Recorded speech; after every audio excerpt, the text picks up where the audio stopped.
Hello friends, नमस्कार। आप सभी को स्वागत है अपना YouTube channel talent study lover पर। तो चलिए फ्रेंड्स, शुरू करते हैं आज की क्लास। आज की क्लास आपको मॉडल सेट नंबर 82 से आपको देखने को मिलेगा। ठीक है, चलिए शुरू करते हैं। और इस क्लास का पीडीएफ आपको मिल जाता है। पीडीएफ के लिए टेलीग्राम ज्वाइन कर लीजिएगा। टेलीग्राम का लिंक आपको वीडियो के नीचे डिस्क्रिप्शन बॉक्स में मिल जाएंगे, वहाँ से टेलीग्राम ज्वाइन कर लीजिएगा। पीडीएफ डाउनलोड करके रिविजन करते रहेंगे। चलिए बढ़ते हैं आगे। नेक्स्ट है, पहला क्वेश्चन देखते हैं। किडनी के रोगियों को दिए जाने वाले अपोहन यानी कि डायलिसिस की प्रक्रम में प्रयुक्त परिघटना जो फिनोमिनॉन होता है वो क्या कहलाती है, ये बताना है। तो इसका राइट आंसर हो जाएगा परासरण कहता है। क्या क्या बोलते हैं उसे? परासरण। ठीक है, चलिए बढ़ते हैं आगे नेक्स्ट क्वेश्चन की ओर। नेक्स्ट है, दूध किसका उदाहरण है, ये बताना है। तो दूध इमल्सन यानी कि पायस का उदाहरण होता है।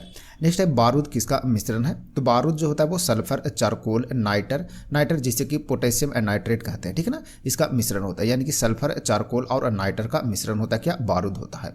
नेक्स्ट है, खाद्य परिरक्षक। ठीक है, यानी कि प्रीसर्वेट जिसे बोलते हैं इंग्लिश में। ठीक है ना, तो खाद्य परिरक्षक के रूप में सर्वाधिक प्रयोग में लाए जाने वाला जो पदार्थ है वो कौन सी है? तो ये होता है बेंजोइक अम्ल होता है। ठीक है ना, तो खाद्य पदार्थ को परिरक्षक करने के लिए यानी कि सुरक्षित रखने के लिए जो सर्वाधिक प्रयोग किया जाता है वो बेंजोइक अम्ल का प्रयोग किया जाता है। नेक्स्ट है, कपड़ों के रंग का विरंजन। ठीक है ना, यानी कि ब्लीचिंग करने वाला अभिकर्मक यानी कि रिजेंट होता है। ठीक है ना, वो कौन सा है ये बताना। ठीक है, तो कपड़ों के रंग का विरंजन करने में अभिकर्मक जो होता है वो कौन होता है? तो यह होता है सल्फर डाइऑक्साइड, जिसका सूत्र होता है रासायनिक SO2 होता है। ठीक है, तो दोनों पॉइंट को ध्यान रखिएगा। नेक्स्ट है, वह रासायनिक अभिक्रिया जिसके घटित होने से उष्मा बनती है उसे क्या कहते हैं? तो उसे उष्माक्षेपी अभिक्रिया कहते हैं। क्या बोलते हैं उसे? उष्माक्षेपी अभिक्रिया। नेक्स्ट है, इंसुलिन हार्मोन रासायनिक रूप से क्या होते हैं? तो इंसुलिन जो हार्मोन होता है वो प्रोटीन होता है रासायनिक रूप से। नेक्स्ट है, पहला कृत्रिम रूप से संश्लेषित कार्बनिक यौगिक कौन सी है? तो यूरिया है, इसका याद रखेगा। ठीक है, चलिए बढ़ते आगे। नेक्स्ट है, टेबल शर्करा किसको कहते हैं ये बताना है। तो टेबल शर्करा सुक्रोज को कहते हैं। नेक्स्ट है, हंसाने वाली गैस किसको कहते हैं ये बताना। तो हंसाने वाली जो गैस है उसे नाइट्रस ऑक्साइड कहते हैं। इसका रासायनिक सूत्र N2O होता है। ठीक है ना, तो हंसाने वाली गैस यानी कि लाफिंग गैस इसे बोलते हैं, नाइट्रस ऑक्साइड को। नेक्स्ट है, माचिस की तीली का काला भाग मूलतः किस पदार्थ का बना होता है ये बताना। तो माचिस का जो तीली रहता है ना वो काला दिखता है। ठीक है, तो वो किसका बना होता है? तो यह लाल फास्फोरस का बना होता है। किसका होता है? लाल फास्फोरस का। नेक्स्ट है, ग्लोबल वार्मिंग। ठीक है ना, यानी कि वैश्विक तापमान का खतरा किसके बढ़ने के कारण होता है ये बताना है। तो यह कार्बन डाइऑक्साइड को बढ़ने के कारण होता है। क्या? ग्लोबल वार्मिंग होता है। ठीक है ना, तो कार्बन डाइऑक्साइड यानी कि CO2। नेक्स्ट है, मैग्नीशियम का दूध का रासायनिक नाम क्या है ये बताना है। तो मैग्नीशियम का दूध का रासायनिक नाम है मैग्नीशियम हाइड्रोक्साइड। ठीक है, आगे समस्थानिक किसे कहते हैं ये बताना है। तो समस्थानिक जिसमें प्रोटॉन की संख्या समान होता है। ठीक है ना, तो प्रोटॉन की संख्या समान होता है उसे क्या बोलते हैं? समस्थानिक बोलते हैं। नेक्स्ट है, लेकिन न्यूट्रॉन की संख्या भिन्न होती है। ठीक है ना, इसी में है। ठीक है ना, तो समस्थानिक किसे कहते हैं? जिसमें प्रोटॉन की संख्या समान होती है और न्यूट्रॉन की संख्या जो होता है वो भिन्न होता है। ठीक है, उसे समस्थानिक बोलते हैं। नेक्स्ट है, समभारित किसे कहते हैं? तो जिसका परमाणु द्रव्यमान समान है लेकिन परमाणु संख्या भिन्न भिन्न होता है उसे समभारित कहते हैं। ठीक है ना, समभारित मतलब कि जो भार होता है वो बराबर होना चाहिए, यानी कि द्रव्यमान जो है वो क्या होना चाहिए? समान होना चाहिए। ठीक है, चलिए तो इसे याद रखेगा। चलिए बढ़ते हैं आगे नेक्स्ट क्वेश्चन की ओर। नेक्स्ट है, ऊर्ध्वपातन क्या है ये बताना है। तो ऊर्ध्वपातन क्या है? तो ऊर्ध्वपातन का मतलब होता है वैसा ठोस पदार्थ जिसे गर्म करने पर द्रव अवस्था में आए बिना गैस अवस्था में परिवर्तित हो जाए उसे ऊर्ध्वपातन कहते हैं। ठीक है ना, यानी कि जैसे उसे गर्म करते हैं तो द्रव अवस्था में नहीं बदलता है, वह सीधा वाष्प में बदल जाता है। ठीक है ना, गैस अवस्था में बदल जाता है। ठीक है ना, उसे क्या कहते हैं? उसे ऊर्ध्वपातन कहते हैं। जैसे कि आपका हो गया कपूर। ठीक है, तो कपूर जैसे आप जलाते हैं तो क्या होता है? डायरेक्ट ठोस से वह गैस में बदल जाता है, इसीलिए वो ऊर्ध्वपातन का बेस्ट उदाहरण है। ठीक है, नेक्स्ट है, ऊर्ध्वपातन विधि द्वारा तैयार यौगिक कौन कौन है ये बताना है। जैसे उदाहरण का ऊर्ध्वपातन का जो एग्जाम्पल है वो जैसे आपका हो गया कपूर हो गया, नेप्थलीन हो गया, अमोनियम क्लोराइड हो गया, बेंजोइक अम्ल हो गया, ये सभी के सभी ऊर्ध्वपातन विधि का उदाहरण है। ठीक है ना, ऊर्ध्वपातन के द्वारा ही यह तैयार यौगिक है। नेक्स्ट है, भूगर्भ से निकाले गए कच्चे तेल से शुद्ध पेट्रोल, डीजल एवं मिट्टी का तेल किस विधि से अलग किया जाता है ये बताना है। ठीक है, तो जो भूगर्भ से यानी कि भूमि के अंदर से जो कच्चे तेल निकाले जाते हैं जिसे क्रूड ऑयल बोलते हैं, वो पेट्रोल होता है, डीजल मिट्टी का तेल होता है, वो किस विधि से अलग करते हैं यानी क्रूड ऑयल से कैसे अलग करते हैं ये बताना है। तो प्रभाजी आसवन विधि के द्वारा किया जाता है। ठीक है, तो प्रभाजी आसवन विधि के द्वारा जो क्रूड ऑयल रहता है उससे पेट्रोल, डीजल और मिट्टी तेल को अलग किया जाता है। नेक्स्ट है जल में घुलने वाला पदार्थ जो मुख्यतः है वो कौन कौन है ये बताना है। तो जल में घुलने वाला जो पदार्थ है वो हो गया आपका नमक हो गया, चीनी, फिटकीरी, नीला थोथा और एल्कोहल। ये सभी जो है वो जल में घुलने वाला मुख्यतः पदार्थ है, याद रखिएगा, ठीक है। चलिए नेक्स्ट है एल्कोहल में घुलने वाला जो मुख्य पदार्थ वह कौन कौन है। तो एल्कोहल में घुलने वाला जो होता है वो वार्निश, ठीक है, वार्निश हो गया, कपूर हो गया, चमड़ा हो गया, लाख, आयोडीन और इत्यादि। ये सभी के सभी जो है वो किसमें एल्कोहल में घुलने वाला पदार्थ है, ठीक है। तो वार्निश, कपूर, कपड़ा, लाख, आयोडीन ये सभी जो है किसमें घुलता है तो ये एल्कोहल में घुल जाता है। नेक्स्ट है कार्बन टेट्रा क्लोराइड में घुलने वाला पदार्थ मुख्यतः कौन कौन है। तो कार्बन टेट्रा क्लोराइड में घुलने वाला जो पदार्थ है वो तेल, वसा, घी, मोम आदि है, ठीक है ना। तो इसे सभी को ध्यान रखिएगा। चलिए बढ़ते हैं आगे। नेक्स्ट है रबर किस में घुलनशील है ये बताना है। तो रबर जो है वो नैप्था में घुलनशील होता है। नेक्स्ट है गंधक एवं लाल फास्फोरस किस में घुलनशील है। तो यह कार्बन डाइसल्फाइड यानी कि CH2 में, ठीक है। तो गंधक जो होता है और लाल फास्फोरस होता है यह कार्बन डाइसल्फाइड में क्या होता है घुलनशील होता है। नेक्स्ट है अमोनिया गैस, ठीक है। अमोनिया गैस बनाने के लिए हैबर विधि किस उत्प्रेरक का प्रयोग किया जाता है ये बताना है। तो लोहे का चूर्ण का प्रयोग करते हैं, ठीक है। तो अमोनिया गैस बनाने में एक तो पूछता है कि कौन सी विधि का यूज करते हैं। तो हैबर विधि का यूज करते हैं। और किस उत्प्रेरक का प्रयोग किया जाता है तो लोहे का चूर्ण का प्रयोग करते हैं। नेक्स्ट है सल्फ्यूरिक अम्ल बनने, ठीक है, की संपर्क विधि में किस उत्प्रेरक का प्रयोग किया जाता है। तो ये होता है प्लेटिनम चूर्ण का प्रयोग होता है, ठीक है। तो सल्फ्यूरिक अम्ल बनने की संपर्क विधि में किस उत्प्रेरक का प्रयोग करते हैं तो प्लेटिनम चूर्ण का प्रयोग करते हैं फ्रेंड्स। नेक्स्ट है सल्फ्यूरिक अम्ल बनाने की, ठीक है ना, शीश कक्ष विधि में किस उत्प्रेरक का प्रयोग करते हैं ये बताना है। तो इसमें नाइट्रोजन के ऑक्साइड का प्रयोग करते हैं, किसका, नाइट्रोजन के ऑक्साइड का, ठीक है। चलिए आगे है ग्लूकोज से इथाइल एल्कोहल बनाने में किस उत्प्रेरक का प्रयोग करते हैं। तो जाइमेस एंजाइम का प्रयोग करते हैं, किसका, जाइमेस एंजाइम का। नेक्स्ट है क्लोरीन गैस बनाने की डीकन विधि, ठीक है। डीकन विधि, क्लोरीन गैस बनाने की विधि को क्या बोलते हैं, डीकन विधि बोलते हैं। तो उसमें कौन सा उत्प्रेरक का प्रयोग करते हैं तो क्यूप्रिक क्लोराइड का प्रयोग करते हैं। तो सभी में दो दो क्वेश्चन है, एक तो विधि का नाम लिखा हुआ और दूसरा किसका उत्प्रेरक का प्रयोग होता है वो याद रखना, ठीक है। तो दोनों पॉइंट को ध्यान रखिएगा। नेक्स्ट है द्रव अवस्था में पाए जाने वाला अधातु कौन है ये बताना है। तो द्रव अवस्था में पाए जाने वाला जो अधातु है उसे ब्रोमीन बोलते हैं, क्या बोलते हैं, ब्रोमीन है वह, ठीक है। चलिए बढ़ते हैं आगे नेक्स्ट क्वेश्चन की ओर। नेक्स्ट है मानव लार में स्टार्च को ग्लूकोज में परिवर्तित करने में किस उत्प्रेरक का प्रयोग किया जाता है। तो फाइलेम एंजाइम का प्रयोग करते हैं, किसका, फाइलेम एंजाइम का प्रयोग किया जाता है। नेक्स्ट है द्रव अवस्था में पाए जाने वाला धातु कौन सा है। तो द्रव अवस्था में पाए जाने वाला धातु है वो पारा है और अधातु है जो ब्रोमीन है, ठीक है। चलिए नेक्स्ट है विद्युत का सबसे अच्छा सुचालक कौन है। तो चांदी, जिसका सूत्रों क्या, जिसका संकेत होता है Ag, ठीक है। तो याद रखिएगा। नेक्स्ट है कांसा किन किन धातुओं से मिलकर बना है ये बनाना है, यानी कि कांसा किसका मिश्रण है। तो ये होता है तांबा और टीन का मिश्रण होता है कांसा। नेक्स्ट है जर्मन सिल्वर, ठीक है। जर्मन सिल्वर किन किन धातुओं को मिलकर बनता है ये बताना है, यानी कि जर्मन सिल्वर किसका मिश्रण है। तो तांबा, जस्ता और निकिल का मिश्रण होता है, ठीक है। तो याद रखेंगे, इंपॉर्टेंट है। नेक्स्ट है पीतल किसका मिश्रण है। तो पीतल जो होता है तांबा और जस्ता का होता है, ठीक है ना। तो पीतल तांबा और जस्ता का मिश्रण है, इसे भी याद रखेगा, ठीक है। तो कांसा तांबा टिन का, जर्मन सिल्वर हो गया तांबा, जस्ता और निकल का, और पीतल जो हो गया वो तांबा और जस्ता का। तो इसे रिवीजन करते रहिएगा आप लोग। नेक्स्ट है लोहा यानी कि आयरन का अयस्क मुख्य रूप से कौन कौन है ये बताना है। तो आयरन यानी कि लोहा का जो अयस्क है पहला तो हो गया हेमेटाइट, मैग्नेटाइट, आयरन पायराइट्स, ठीक है। ये तीनों के तीनों क्या है तो लोहे का मुख्य रूप से अयस्क है। तो तीनों को याद रखेंगे, ठीक है ना। तो हेमेटाइट, मैग्नेटाइट और आयरन पायराइट। नेक्स्ट है सबसे ज्यादा कार्बन की मात्रा किस लोहे में होता है। तो कास्ट आयरन यानी कि ढलवा लोहा में होता है, ठीक है। तो सबसे अच्छा लोहा भी ढलवा लोहा ही माना जाता है क्योंकि कार्बन की मात्रा अधिक होती है, ठीक है। नेक्स्ट है सबसे कम कार्बन किस प्रकार के लोहे में होता है। तो पिटवा लोहा में होता है। तो ये होता है जो सबसे कम कार्बन होता है, यानी कि सबसे कम कार्बन पाया जाता है इसमें, किसमें, पिटवा लोहा में, ठीक है। तो इसे भी याद रखिएगा। नेक्स्ट है बोरेक्स का रासायनिक सूत्र क्या है ये बताना है। तो बोरेक्स का जो रासायनिक सूत्र है वो क्या है। तो Na2 into B4 into O7, ठीक है, इंटू 10H2O होता है। ये होता है बोरेक्स का सूत्र होता है, यानी कि रासायनिक सूत्र है। तो इसे रिवीजन करेंगे, ठीक है ना।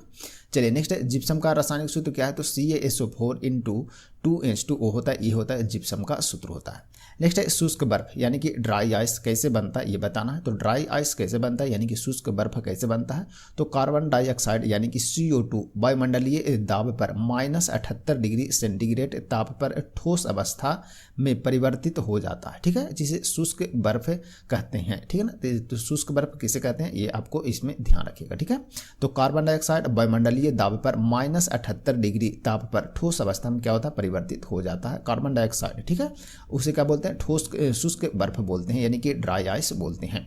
नेक्स्ट है कोल गैस क्या है ये बताना है। तो कोल गैस क्या होता है फ्रेंड्स तो कोल गैस में 54% हाइड्रोजन होता है, 35% मीथेन होता है, 11% कार्बन मोनोऑक्साइड होता है, 5% हाइड्रोकार्बन और 3% होता है कार्बन डाइऑक्साइड आदि जो गैसों का है वो मिश्रण होता है, ठीक है। तो कोल गैस जो होता है उसमें hydrogen, methane, carbon monoxide, hydrocarbon, carbon dioxide ये सभी का मिश्रण होता है और कितना परसेंटेज है वो भी आपको लिखा हुआ है, ठीक है, इसे ध्यान रखिएगा। नेक्स्ट है वाटर गैस क्या है ये बताना है। तो कार्बन मोनोऑक्साइड यानी कि CO और हाइड्रोजन यानी कि H2 का मिश्रण होता है, ठीक है। तो वाटर गैस जो होता है कार्बन मोनोऑक्साइड और हाइड्रोजन का मिश्रण होता है यानी कि CO + H2, ठीक है ना। H2 का क्या होता है, मिश्रण होता है, उसे वाटर गैस बोलते हैं। नेक्स्ट है ऑक्सीजन, ठीक है। ऑक्सीजन का आविष्कार किसने किया था, तो प्रिस्टले एवं सीले के द्वारा ऑक्सीजन का आविष्कार किया गया था, ठीक है, तो याद रखेंगे। चलिए बढ़ते हैं आगे नेक्स्ट पेज की ओर। नेक्स्ट पहला क्वेश्चन इसमें क्या, प्रोटॉन की खोजकर्ता कौन थे, तो गोल्डस्टीन के द्वारा प्रोटॉन की खोज किया गया था फ्रेंड्स। आगे है पेड़ पौधे, ठीक है, नाइट्रोजन को किस रूप में ग्रहण करते हैं, तो ये नाइट्रेट के रूप में ग्रहण करते हैं, नाइट्रोजन को नाइट्रेट के रूप में क्या करते हैं, ग्रहण करते हैं। नेक्स्ट है अमोनिया की खोज किसने किया था, तो अमोनिया की खोज 1771 ईस्वी में प्रिस्टले के द्वारा किया गया था अमोनिया की खोज। नेक्स्ट है हाइड्रोजन गैस की खोज किसने किया था, तो 1776 ईस्वी में हेनरी कैवेंडिश के द्वारा हाइड्रोजन गैस का खोज किया गया था। आगे है खाना, ठीक है, खाने वाला सोडा का रासायनिक नाम क्या है, तो सोडियम बाइकार्बोनेट और इसका रासायनिक जो सूत्र होता है वो NaHCO3 होता है, ठीक है। तो खाने वाला सोडा जिसका रासायनिक सूत्र क्या होता है, तो NaHCO3 यानी कि सोडियम बाइकार्बोनेट होता है। नेक्स्ट है यूरिया में कितना प्रतिशत नाइट्रोजन होता है, तो 46% नाइट्रोजन होता है किसमें, यूरिया में। नेक्स्ट है नोबेल का तेल, ठीक है, नोबेल का तेल किसे कहते हैं, अच्छा क्वेश्चन याद रखिएगा, तो ट्राई नाइट्रोग्लिसरीन को बोलते हैं, ठीक है, तो नोबेल का तेल बोलते हैं इसे, यानी किसे, ट्राई नाइट्रोग्लिसरीन को। नेक्स्ट है एंटीबायोटिक औषधियाँ, ठीक है, मुख्य रूप से कौन कौन है ये बताना है, तो इसे याद रखेगा, पेंसिलिन हो गया, ट्रेटासाइक्लिन हो गया, जेंटा, ठीक है ना, जेंटामाइसिन और क्लोरोमाइसिटिन होता है, ये सभी क्या है, एंटीबायोटिक औषधि है यानी कि दवा है, इसे ध्यान रखिएगा। नेक्स्ट है प्रतिरोधी, ठीक है, प्रतिरोधी, ठीक है, प्रतिरोधी औषधियाँ मुख्य रूप से कौन कौन है ये बताना है। तो हो गया प्रतिरोधी जो होता है आयोडीन फिनाल हो गया, हेक्साक्लोरोफिन हो गया, ठीक है, तो इसे भी ध्यान रखिएगा। नेक्स्ट है एंटीपायरेटिक्स, ठीक है, एंटीपायरेटिक्स का उपयोग किसमें किया जाता है तथा इसका मुख्य औषधियाँ कौन कौन सी है ये बताना, ठीक है। तो एंटीपायरेटिक्स जो है जिसका प्रयोग शरीर के दर्द एवं बुखार उतारने में प्रयोग करते हैं, किसका, एंटीपायरेटिक्स का प्रयोग किया जाता है, शरीर के दर्द होता है उसमें, बुखार होता है उसको उतारने में किया जाता है, ठीक है। मुख्य औषधि हो गया तो कौन कौन हो गया, तो एस्प्रिन हो गया, क्रोसिन हो गया और पायरोमिडिन हो गया, ठीक है, तो ये मुख्य रूप से दवाई है और ये हो गया किसमें यूज होता है, ये आपको इसमें मिल गया, ठीक है ना। तो शरीर को दर्द और बुखार को उतारने के लिए प्रयोग किया जाता है किसका, एंटीपायरेटिक्स का। नेक्स्ट है सीमेंट क्या है ये बताना है। तो ये मुख्यतः कैल्शियम एल्यूमिनेट तथा कैल्शियम सिलिकेट का मिश्रण होता है, कौन होता है, सीमेंट होता है, ठीक है। इसमें चूना, सिलिका, एल्यूमिनियम, मैग्नीशियम, आयरन तथा एल्फर, ठीक है ना, एल्फर ऑक्साइड मिला रहता है, ठीक है ना, तो इसे भी ध्यान रखिएगा।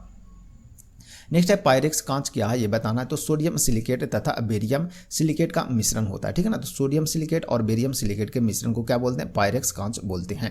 नेक्स्ट है फ्लिंट कांच क्या है। तो पोटेशियम कार्बोनेट, लेड ऑक्साइड और सिलिका का मिश्रण होता है, ठीक है ना, तो ये होता है फ्लिंट कांच में क्या होता है, फ्लिंट कांच में पोटेशियम कार्बोनेट, लेड ऑक्साइड और सिलिका का मिश्रण होता है जिसे फ्लिंट कांच बोलते हैं। नेक्स्ट है क्रूक्स कांच, ठीक है, क्रूक्स कांच क्या होता है। तो क्रूक्स कांच जो होता है वो सीरियम ऑक्साइड तथा सिलिका का मिश्रण होता है जो धूप चश्मे के लेंस बनाने में प्रयोग किया जाता है। तो धूप के चश्मा बनता है उसमें क्रूक्स कांच का ही प्रयोग किया जाता है जो कि सीरियम ऑक्साइड तथा सिलिका का क्या होता है, मिश्रण होता है, ठीक है। चलिए बढ़ते हैं आगे नेक्स्ट क्वेश्चन की ओर। नेक्स्ट है वांछनीय परिवर्तन क्या है ये बताना, ठीक है। तो वो परिवर्तन जो मानव जीवन के लिए हितकर होते हैं, ठीक है, मानव जीवन के लिए क्या होता है, हित में होता है, वांछनीय परिवर्तन कहलाते हैं। जैसे दूध से दही बनना, ठीक है, बीज का उगना, ये सभी क्या है, तो वांछनीय परिवर्तन है और मानव के हित में होता है, ठीक है। नेक्स्ट है अवांछनीय परिवर्तन क्या है। तो वे परिवर्तन जो मानव जीवन के हितकर में न होता उसे अवांछनीय परिवर्तन कहते हैं। जैसे घर में आग लग गया तो मानव जीवन के लिए तो सही है नहीं, ठीक है, यानी कि निगेटिव चीज़ें होता है, ठीक है ना। उसमें होता है क्या, घर में आग लग गया, खाद्य पदार्थों का सड़ जाना, ये सभी मतलब कि निगेटिव चीज़ें जो क्या होता है, अवांछनीय परिवर्तन होता है। नेक्स्ट है भौतिक परिवर्तन क्या है ये बताना। तो भौतिक परिवर्तन जिसमें पदार्थ की आकृति और भौतिक अवस्था में परिवर्तन होता है लेकिन कोई नया पदार्थ नहीं बनता, जैसे जल का जमकर बर्फ बनना, ठीक है, कोई नया पदार्थ तो नहीं बना, जल से ही बर्फ बन गया, वो फिर से आ सकता है अपने आकृति में, ठीक है ना, यानी कि फिर से वो जल बन सकता है। चीनी का जल में विलयन होना, बर्फ का पिघलना, ये सभी क्या है, तो ये सभी भौतिक परिवर्तन के अंतर्गत आते हैं। रासायनिक परिवर्तन क्या होता है, तो रासायनिक परिवर्तन जो होता है उसमें क्या होता है, वो भी परिवर्तन है जिसमें कोई नया पदार्थ बनता है, ठीक है ना, नया पदार्थ बनता है। मैग्नीशियम के तार का जलना, लोहे में जंग लगना, दूध से दही बनना, मोमबत्ती का जलना, ये सभी के सभी जो आता है किसमें आता है, रासायनिक परिवर्तन में आते हैं, ठीक है। चलिए बढ़ते हैं आगे नेक्स्ट क्वेश्चन की ओर। नेक्स्ट है हाइड्रोजन के कितने समस्थानिक होते हैं और कौन कौन होते हैं ये बताना है। तो हाइड्रोजन के 3 समस्थानिक होते हैं, पहले तो यही याद रखिएगा, पहला प्रोटियम, दूसरा ट्राइटियम और तीसरा जो होता है ड्यूटेरियम होता है। तो प्रोटियम, ट्राइटियम और ड्यूटेरियम होता है जो कि हाइड्रोजन के 3 समस्थानिक है, इसे याद रखेंगे। नेक्स्ट है काला शीशा के नाम से जाना जाता है, तो किसे, ग्रेफाइट को जानते हैं काला शीशा के नाम से। नेक्स्ट है काला शीशा किस और काला शीशा को किस और नाम से भी जाना जाता है ये बताना है। तो प्लम्बैगो, ठीक है, प्लम्बैगो के नाम से भी जाना जाता है काला शीशा, कोई दूसरा नाम है, इसे भी ध्यान रखिएगा, ठीक है ना, इंपॉर्टेंट है। नेक्स्ट है हीरा का फलकीय क्या होता है ये बताना है। तो सम चतुर्थ फलकीय होता है, ठीक है, तो हीरा कैसा होता है, तो सम चतुर्थ फलकीय होता है। नेक्स्ट है उत्प्रेरक का कार्य क्या होता है। तो रासायनिक अभिक्रिया की चाल को बढ़ाना, ठीक है, तो रासायनिक अभिक्रिया की चाल है उसे क्या कर देता है, बढ़ा देता है, उत्प्रेरक, ठीक है ना। नेक्स्ट है वृक्षों के समीप या नीचे रात में क्यों नहीं सोना चाहिए, क्योंकि वृक्ष रात में कार्बन डाइऑक्साइड गैस छोड़ती है, इसलिए नहीं सोना चाहिए, ठीक है ना। चलिए बढ़ते आगे। नेक्स्ट है फोटोग्राफी में काम आने वाला हाइपो का रासायनिक नाम क्या है ये बताना। तो सोडियम एथायोसल्फेट होता है इसका रासायनिक नाम। नेक्स्ट है तेल एवं प्राकृतिक गैस आयोग की स्थापना कब हुई थी। तो 1956 में हुआ था, ठीक है। नेक्स्ट है बेकेलाइट क्या है ये बताना। तो फिनाल और फॉर्मेल्डिहाइड का मिश्रण होता है, उसे क्या बोलते हैं, बेकेलाइट बोलते हैं, ठीक है ना। तो बेकेलाइट क्या है, फिनाल और फॉर्मेल्डिहाइड का मिश्रण होता है। चलिए बढ़ते हैं आगे नेक्स्ट क्वेश्चन की ओर। नेक्स्ट है सर्वाधिक आघात वर्धी यानी कि मिलिएबल धातु कौन है। तो सोना होता है जो कि सबसे अधिक आघात वर्धी होता है। नेक्स्ट है घरेलू प्रयोग, ठीक है, घरेलू प्रयोग में शुद्ध रूप में अथवा मिश्र धातु के रूप में लाए जाने वाली सर्वाधिक सामान्य धातु कौन सी है। तो यह एल्युमिनियम होता है। नेक्स्ट है पेट्रोल में ट्रेटा एथिल लेड किस कारण से मिलाया जाता है। तो इनमें क्या होता है, एंटी नॉकिंग दर बढ़ाने के लिए मिलाया जाता है। ट्रेटा एथिल लेड को मिलाया जाता है किसके लिए, तो एंटी नॉकिंग को बढ़ाने के लिए। नेक्स्ट है मलेरिया रोधी औषधि के रूप में काम आने वाली यौगिक का नाम क्या है। तो क्लोरोक्विन होता है, क्या है, क्लोरोक्विन, जो कि मलेरिया को रोकने वाली एक औषधि का नाम है, ठीक है ना।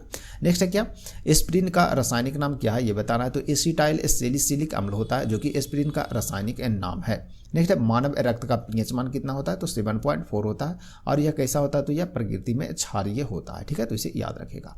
नेक्स्ट है एस्बेस्टस, कारखानों में काम करने वाले मनुष्य वायु प्रदूषण के शिकार बनते हैं, उनका शरीर सबसे अधिक प्रभावित होने वाला अंग कौन सा है ये बताना है। तो सबसे अधिक जो होता है वो फेफड़ा होता है। नेक्स्ट है लार की प्रकृति कैसी होती है। तो यह अम्लीय होता है लार, ठीक है। आगे रेत पर पद चिन्हों का सांचा ढालने के लिए सबसे अच्छी सामग्री कौन सी है। तो पैराफिन मोम है, क्या, पैराफिन मोम होता है। नेक्स्ट है भोजन पकाते समय अधिकतम नष्ट होने वाला जो पदार्थ होता है वो क्या होता है। तो विटामिन होता है जो कि सबसे अधिक नष्ट होता है भोजन पकाते हैं तो। नेक्स्ट है एक्वा रेजिया किसका मिश्रण होता है। तो HCl और HNO3 का मिश्रण होता है, कौन, एक्वा रेजिया, ठीक है ना। नेक्स्ट है बिटुमिनस कोयला को कोक का उत्पादन किस विधि से होता है। तो यह होता है भंजन आसमन से भी होता है, ठीक है, तो भंजन आसमन विधि के द्वारा किया जाता है। नेक्स्ट है शर्करा के शोधन में किसका विरंजक प्रयुक्त होता है। तो बोर ब्लैक का प्रयोग होता है फ्रेंड्स। नेक्स्ट है कृत्रिम रेशम कौन सा है। तो रेयान, जो कि कृत्रिम रेशा है। नेक्स्ट है किसकी एसिटिलीकरण द्वारा हीरोइन बनाई जा सकती है। तो मार्फिन के एसिटिलीकरण के द्वारा क्या बनाते हैं, हीरोइन को बनाया जाता है। नेक्स्ट है रबर के बल्केनाइजेशन में कौन सा तत्व का प्रयोग करते हैं। तो रबर के बल्केनाइजेशन में सल्फर का प्रयोग करते हैं, ठीक है ना, तो ताकि रबर क्या हो, थोड़ा सा मजबूत हो जाए, इसलिए बल्केनाइजेशन करते हैं उसे, ठीक है ना। तो सल्फर का प्रयोग इसमें किया जाता है। चलिए बढ़ते हैं आगे नेक्स्ट क्वेश्चन की ओर। नेक्स्ट है रोल्ड गोल्ड, ठीक है ना। रोल्ड गोल्ड किन धातुओं का मिश्र धातु है ये बताना है। तो तांबा और एल्युमिनियम का यह होता है, ठीक है ना। तो रोल्ड गोल्ड जो होता है वो तांबा और एल्युमिनियम का मिश्रण होता है। नेक्स्ट है सोल्डर किस धातु का मिश्रण से बनता है, तो ये टीन और सीसा के मिश्रण से सोल्डर बनता है। नेक्स्ट है फ्यूज का तार किस पदार्थ से बने होते हैं, तो ये होता है टीन और सीसा के मिश्रण से बनता है कौन, फ्यूज का तार बनता है, ठीक है। नेक्स्ट है RDX, ठीक है ना, RDX, ठीक है। RDX का पूरा नाम क्या होता है, तो रिसर्च डेवलप्ड एक्सप्लोजिव होता है, इसका पूर्ण रूप होता है RDX का, ठीक है ना। चलिए तो इसे याद रखेंगे। नेक्स्ट है खाना पकाने के लिए विशेष रूप से निर्मित चिपचिपाहट रहित बर्तनों में किसका लेप किया जाता है ये बताना, ठीक है। तो इसमें टेफ्लॉन का प्रयोग किया जाता है, किसका, टेफ्लॉन का लेप लगाया जाता है। नेक्स्ट है नायलॉन बनाने के लिए प्रयुक्त कच्चा पदार्थ कौन सा होता है, तो ये होता है ADP के अम्ल होता है। क्या होता है, ADP के अम्ल होता है। नायलॉन बनाने के लिए जो प्रयुक्त कच्चा पदार्थ होता है उसका प्रयोग करते हैं ADP के अम्ल का। नेक्स्ट है मानव निर्मित पदार्थ कृत्रिम रेशा कौन सा है ये बताना है। तो मानव निर्मित पदार्थ कृत्रिम रेशा जिसे रेयान बोलते हैं, क्या बोलते हैं, रेयान, ठीक है। चलिए बढ़ते हैं आगे। नेक्स्ट है फलों के रस को सुरक्षित रखने के लिए किसका प्रयोग करते हैं, तो फलों को रस जो है उसको सुरक्षित करने यानी कि फल के जो जूस होता है ना उसको सुरक्षित रखने के लिए बेंजोइक अम्ल का प्रयोग करते हैं। नेक्स्ट है स्याही के धब्बों को हटाने के लिए किसका प्रयोग होता है, तो ऑक्जेलिक अम्ल का प्रयोग किया जाता है। आगे मधुमक्खियों को काटने से उत्पन्न जो दर्द होता है वो किसके कारण होता है, तो ये होता है फार्मिक अम्ल के कारण, यानी कि मधुमक्खी में जो अम्ल होता है वो फार्मिक अम्ल होता है और उसी के कारण क्या होता है, जब मधुमक्खी काटता है तो दर्द होता है। नेक्स्ट है शराब का निर्माण किस क्रिया के परिणाम का स्वरूप है, तो शराब का जो निर्माण होता है वो किण्वन प्रक्रिया से होता है, किससे होता है, किण्वन से। नेक्स्ट है मेथाइल या मिथाइल एल्कोहल किस नाम से जाना जाता है, तो वुड एल्कोहल के नाम से जाना जाता है, किसे, मेथाइल या मिथाइल एल्कोहल को। नेक्स्ट है किण्वन की क्रिया से कौन सी गैस निकलती है ये बताना, तो किण्वन की क्रिया होता है उससे कार्बन डाइऑक्साइड यानी कि CO2 गैस निकलता है। नेक्स्ट है कौन सी गैस ओजोन परत के ह्रास के लिए उत्तरदायी है, तो ये होता है क्लोरोफ्लोरोकार्बन होता है, CFC जिसे बोलते हैं, ठीक है ना। CFC यानी क्लोरोफ्लोरोकार्बन जो कि ओजोन परत के ह्रास यानी कि क्षय होने का कारण है। नेक्स्ट है कच्चे फलों को कृत्रिम रूप से पकाने के लिए प्रयोग में लाए जाने वाली जो गैस है उसे क्या बोलते हैं, तो एसिटिलीन गैस बोलते हैं उसे। नेक्स्ट है कांच पर लिखने के लिए किस अम्ल का प्रयोग करते हैं, तो हाइड्रोफ्लोरिक अम्ल का प्रयोग करते हैं, किसका, हाइड्रोफ्लोरिक, ठीक है ना, क्लोरिक नहीं फ्लोरिक, तो इसे याद रखेगा, हाइड्रोफ्लोरिक अम्ल का प्रयोग करते हैं कांच पर लिखने के लिए। चलिए बढ़ते हैं आगे नेक्स्ट क्वेश्चन की ओर। नेक्स्ट है मानव अमाशय में पाए जाने वाला अम्ल कौन सा है, तो HCl जिसे हाइड्रोक्लोरिक अम्ल बोलते हैं, ठीक है। तो मानव के अमाशय में पाया जाता है यह अम्ल, यानी कि हम लोग को जो अमाशय है ना एक पेट के अंदर पाया जाता है कौन सा अम्ल, तो हाइड्रोक्लोरिक अम्ल पाया जाता है और इसी कारण जो है वो अपना भोजन जो है वो पचता है, ठीक है ना, तो हाइड्रोक्लोरिक अम्ल होता है, ठीक है। नेक्स्ट है ओलियम क्या है ये बताना है, तो सधु सल्फ्यूरिक अम्ल यानी कि H2S2 और O होता है, ठीक है। H2S2O होता है जो कि सधु सल्फ्यूरिक अम्ल से बोलते हैं, किसे, ओलियम को। ओलियम क्या है, तो सधु सल्फ्यूरिक अम्ल है। नेक्स्ट है दमा के रोगी को वायु के स्थान पर क्या दी जाती है ये बताना है, तो Ag+O2 का मिश्रण दिया जाता है। नेक्स्ट है अस्पतालों में कृत्रिम सांस के लिए प्रयुक्त ऑक्सीजन में किसका मिश्रण होता है, तो ऑक्सीजन और हीलियम का होता है, यानी कि Ag और O2 का मिश्रण होता है, ठीक है ना। तो जो अस्पताल में सांस के लिए कृत्रिम सांस के लिए जो ऑक्सीजन दिया जाता है उसमें ऑक्सीजन और हीलियम का मिश्रण होता है, यानी कि He और +O2 का मिश्रण होता है, ठीक है, तो याद रखेंगे। नेक्स्ट है भूपपड़ी में सर्वाधिक कौन सा तत्व पाया जाता है, तो ऑक्सीजन पाया जाता है, याद रखेंगे। नेक्स्ट है फास्फोरस को कहाँ रखते हैं, तो जल में रखा जाता है फास्फोरस को। नेक्स्ट है मोटर कारों में धुआं, मोटर कारों के धुओं से कैंसर उत्पन्न करने वाली कौन सी गैस होती है ये बताना, तो राइट आंसर है इसका कार्बन मोनोऑक्साइड जिसका रासायनिक संकेत CO होता है, ठीक है। तो कार्बन मोनोऑक्साइड जो कि मोटर कारों के धुआं से निकलता है और उससे कैंसर उत्पन्न होता है। नेक्स्ट है भारी मशीनों के स्नेह के रूप में किसका प्रयोग करते हैं, तो ग्रेफाइट का प्रयोग करते हैं। नेक्स्ट है पानी का शुद्धतम रूप क्या है, तो वर्षा का जल जो कि शुद्ध रूप से माना जाता है, ठीक है ना। चलिए बढ़ते हैं आगे नेक्स्ट क्वेश्चन की ओर। नेक्स्ट है समुद्री जल से शुद्ध जल किस प्रक्रिया, समुद्री जल से शुद्ध जल किस प्रक्रिया से प्राप्त करते हैं ये बताना, ठीक है ना। तो समुद्र का जल है उससे शुद्ध जल निकालना है तो कैसे प्राप्त करेंगे, क्योंकि उसमें तो NaCl का मात्रा बहुत अधिक रहता है, उसमें आसवन विधि का प्रयोग करते हैं समुद्र को जल को स्वच्छ यानी कि शुद्ध जल बनाने के लिए, किसका, आसवन विधि का। नेक्स्ट है सबसे भारी धातु कौन सा है, तो ओस्मियम जो कि सबसे भारी धातु है। नेक्स्ट है आतिशबाजी में नीला रंग किसकी उपस्थिति के कारण होता है, तो कॉपर की उपस्थिति के कारण जो होता है वो नीला होता है। नेक्स्ट है स्वर्ण, सफेद स्वर्ण के नाम से किसे जानते हैं, तो प्लेटिनम को जानते हैं सफेद स्वर्ण के नाम से। आगे बेवकूफ़ों का सोना यानी कि फॉल्स गोल्ड के नाम से किसे जाना जाता है, तो आयरन पायराइड्स को, ठीक है ना, जो कि क्या है, लोहे का एक क्या है लोहे का अयस्क है, ठीक है ना। तो आयरन पायराइड्स जो कि लोहे का अयस्क है, इसीलिए इसे क्या बोलते हैं, बेवकूफ़ों का सोना यानी फॉल्स गोल्ड बोलते हैं, किसे, आयरन पायराइड्स को, ठीक है। तो हेमेटाइट, मैग्नेटाइट, आयरन पायराइड्स ये सभी क्या है, तो लोहे का अयस्क है, तो याद रखिएगा। नेक्स्ट है लोहे पर किसकी परत चढ़ाना गैल्वेनाइजिंग कहलाता है। तो गैल्वेनाइजिंग होता है जिसमें जस्ता का परत चढ़ाते हैं, उसे जस्तीकरण भी बोलते हैं, ठीक है। तो गैल्वेनाइजिंग हो गया, जस्तीकरण हो गया, ये सभी में जस्ता का परत चढ़ाया जाता है किस पर, लोहे पर। क्यों, क्योंकि लोहे पर जंग न लग सके, ठीक है ना। और जब लोहे पर जंग लग जाता है तो उसके भार में क्या होता है, तो वृद्धि होता है। तो ये भी पॉइंट को ध्यान रखिएगा। चलिए बढ़ते हैं आगे। नेक्स्ट है लोहे पर जंग लगने पर लोहे के वजन में क्या प्रभाव पड़ता है, तो वजन बढ़ जाता है, ठीक है, तो याद रखेंगे। नेक्स्ट है सोडियम धातु को कहाँ रखते हैं, तो किरोसिन तेल में रखते हैं, किसे, सोडियम धातु को, ठीक है ना। तो सोडियम को कहाँ रखते हैं, किरोसिन तेल में यानी कि मिट्टी तेल में। नेक्स्ट है शून्य समूह, ठीक है। शून्य समूह में रखे गए तत्व किस नाम से जाना जाता है, तो अक्रिय गैस के नाम से जाना जाता है, जिसे नोबेल गैस भी बोलते हैं। नेक्स्ट है क्या, पृथ्वी पर सबसे अधिक मात्रा में पाए जाने वाला धातु कौन है, तो एल्युमिनियम है, तो इसे याद रखेंगे। नेक्स्ट है एलपीजी का पूरा नाम क्या है, तो लिक्वाइड पेट्रोलियम गैस होता है, एलपीजी का पूरा नाम होता है, ठीक है। नेक्स्ट है एलपीजी में मुख्य रूप से कौन सा गैस होता है, तो ब्यूटेन होता है, जो कि मुख्य रूप से पाया जाता है एलपीजी में। नेक्स्ट है तेलों के हाइड्रोजनीकरण में किस उत्प्रेरक का प्रयोग करते हैं, तो निकेल का प्रयोग करते हैं, जिसका संकेत होता है Na, ठीक है।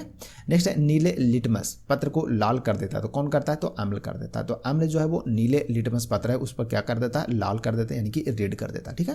नेक्स्ट है लाल लिटमस पत्र को नीला कौन करता है, तो क्षार करता है, ठीक है। तो क्षार जो रहता है वो लाल को नीला करता है, जबकि अम्ल जो है वो क्या करता है, नीले को लाल कर देता है। तो कन्फ्यूजन नहीं होएगा, उसे रिवीजन जरूर रखेंगे, करिएगा, ठीक है ना।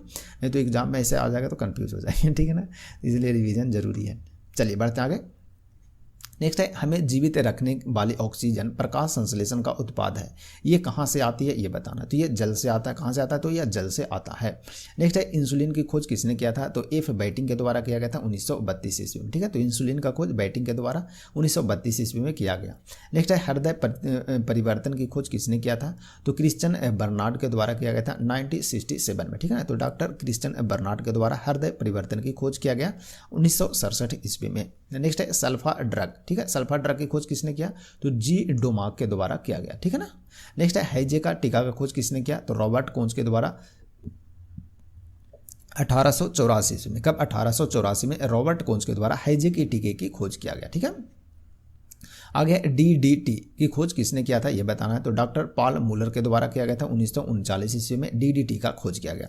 नेक्स्ट है डीएनए का खोज किसने किया, तो जेम्स वाटसन एवं क्रिक के द्वारा किया गया डीएनए का खोज, ठीक है। तो डीएनए की खोज वाटसन एवं क्रिक के द्वारा किया गया, ध्यान रखिएगा। नेक्स्ट है एस्प्रिन की खोज किसने किया, तो ड्रेसर के द्वारा किया गया, ड्रेसर नामक जो व्यक्ति हैं उनके द्वारा एस्प्रिन की खोज किया गया। नेक्स्ट है रक्त परिवहन यानी कि संचरण की खोज किसने किया, तो रक्त परिवहन यानी कि संचरण है, जिसका खोज विलियम हार्वे के द्वारा 1628 ईस्वी में किया गया था। नेक्स्ट है रक्त परिवर्तन की खोज किसने किया, तो कार्ल लैंड स्टीनर ने खोज किया था रक्त परिवर्तन की, ठीक है। तो रक्त जो है वो परिवर्तन होता है यानी चेंज होता है, इसका खोज कार्ल लैंड स्टीनर के द्वारा किया गया। रक्त परिवहन है यानी कि संचरण होता है, इसका खोज विलियम हार्वे के द्वारा 1628 ईस्वी में खोजा गया, तो याद रखेंगे। नेक्स्ट है पेनिसिलिन की खोज किसने किया था, तो अलेक्जेंडर फ्लेमिंग के द्वारा किया गया पेनिसिलिन की खोज। नेक्स्ट है टीबी, ठीक है ना। टीबी की चिकित्सा की खोज किसने किया, तो टीबी की जो चिकित्सा है उसका खोज किया था रॉबर्ट कोच के द्वारा ही किया गया, तो इसे भी ध्यान रखिएगा, ठीक है ना। तो आज की क्लास फ्रेंड्स यहीं रहने देते हैं। पेज नंबर आपको हो गया कितना, 230 और मॉडल सेट 90 तक आपका कंप्लीट हो गया, ठीक है ना। और आज की क्लास जो कि क्लास नंबर 51 है, इससे पहले आपको 50 क्लास हो चुके हैं और सभी का आपको प्लेलिस्ट बना हुआ है, ठीक है। तो प्लेलिस्ट एक बार पूरा जरूर देखिएगा, बहुत कुछ आपको सीखने को मिल जाएगा, ठीक है ना। तो चलिए आज की क्लास यहीं रहने देते हैं, मिलते हैं कल फिर नए क्लास में, तब तक के लिए आप सभी को धन्यवाद।